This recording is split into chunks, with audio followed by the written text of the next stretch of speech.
Tel déjà expliqué, il existe deux grands types d'implants mammaires.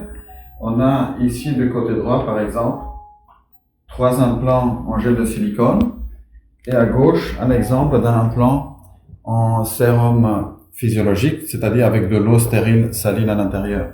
Commençons par ce dernier type évoqué. Alors, il s'agit en fait d'une coque en silicone à l'extérieur qui est remplie d'eau à l'intérieur. C'est des implants un petit peu moins dispendieux que les implants de gel en silicone et c'est des implants qui ont l'avantage d'être dans un sens plus inoffensif puisque le contenu en cas de problème se perd dans le corps et il n'est pas dangereux en cas de rupture pour le corps humain. Et d'autre part, ce produit peut rester dans le corps humain aussi longtemps que nécessaire, il n'y a pas besoin de l'échanger. Dans le cadre des prothèses en silicone, vous voyez ici 3 types différents.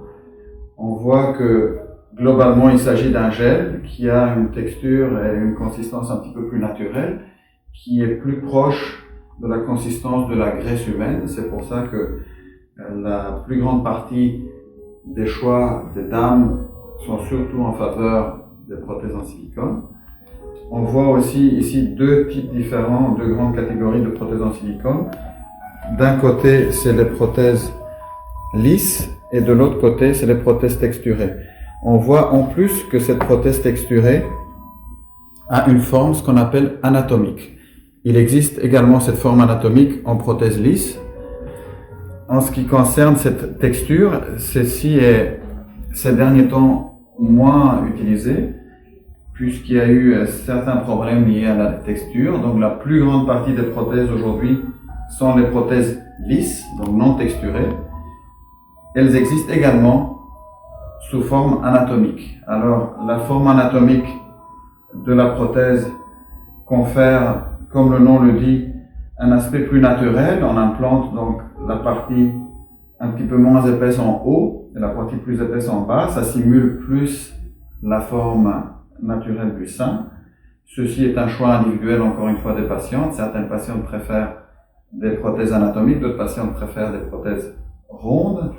Ultimement, ce choix va être discuté dans le cadre d'une consultation très personnalisée en fonction des indications chirurgicales, puisqu'il peut aussi bien exister des patientes qui ne présentent pas d'indication de prothèse ronde ou pas d'indication de prothèse anatomique, mais tout ça va être discuté dans une consultation classique. Alors, tel déjà dit, les prothèses en silicone peuvent aussi avoir des projections différentes. La projection, c'est la hauteur. Il existe des prothèses qui sont plus serrées, plus hautes, et des prothèses qui sont plus larges et plus plates.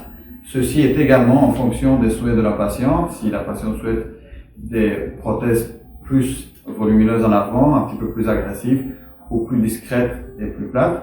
Mais ça également, ultimement, dépend vraiment aussi de l'anatomie de la patiente, car ça dépend de la largeur des seins, de la largeur du thorax. Et c'est comme ça qu'on évalue pour trouver la meilleure prothèse pour chaque personne.